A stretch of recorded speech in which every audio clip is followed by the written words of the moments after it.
செய்தித்தாளிலே படித்த ஒரு செய்தி, எந்த ஊர் அதெல்லாம் தெரியல எனக்கு.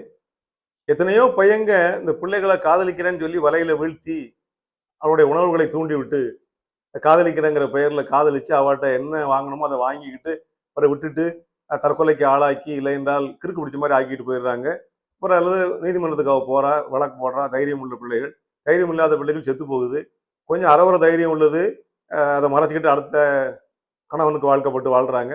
சில பேர் திருமணமே ஆகாம அப்படியே தியாக வாழ்க்கை வாழ்றாங்க. இப்படி எல்லாம் இந்த மாதிரி ஆட்கள் எல்லாம் உண்டாக்கிட்டு போறது இந்த பயலுக்கு வேலை. அவன் காதல்னு சொன்னா அப்படித்தான் எதிராக மாட்ட வேண்டியிருக்கும். ஆனால் இப்படிப்பட்ட ஒரு சூழ்நிலையிலும் ஒரு பையன் ஒரு பிள்ளையை உண்மையா காதலிச்சிருக்கான். அது செய்தித்தாளில் படிக்கும்போது நமக்கு ஆச்சரியமா இருக்குது. காதலர்களா இருக்கிறாங்க. அந்த பொண்ணுக்கு கிட்னி ஃபெயிலியர் ஆயிடுச்சு. இப்ப அந்த பிள்ளைக்கு 18 வயசு இருக்குமா? இருக்கலாம். 18 வயசு வைங்களேன். Kidney failure, 2 கிட்னியும். கிட்னி அவுட்னா ஓடிட மாட்டான் அந்த காதலன். சிந்திச்சு பாருங்க. இந்த பையன் என்ன பண்ணிருக்கான்? தான் கிட்னி அவளுக்கு கொடுத்துருக்கானே. இவன் கிட்னி அவளுக்கு சேர்ந்து இருக்கு. முதல்ல அது எல்லா டெஸ்டும் சேர்ந்து இருக்குது. தன் காதலி நன்றாக இருக்க வேண்டும் என்பதற்காக தன்னுடைய கிட்னியை இந்த பிள்ளைக்கு கொடுத்து அவன் காப்பாத்திருக்கிறான். இவன் தான் உண்மையான. நான் அந்த காதல், இதெல்லாம் காதல் இல்லைன்னு சொல்லுவேனே, இதெல்லாம் காதல் இல்லைன்னு சொல்லிட்டே இருப்பேன். இப்ப சொல்லுறேன், இது காதல்.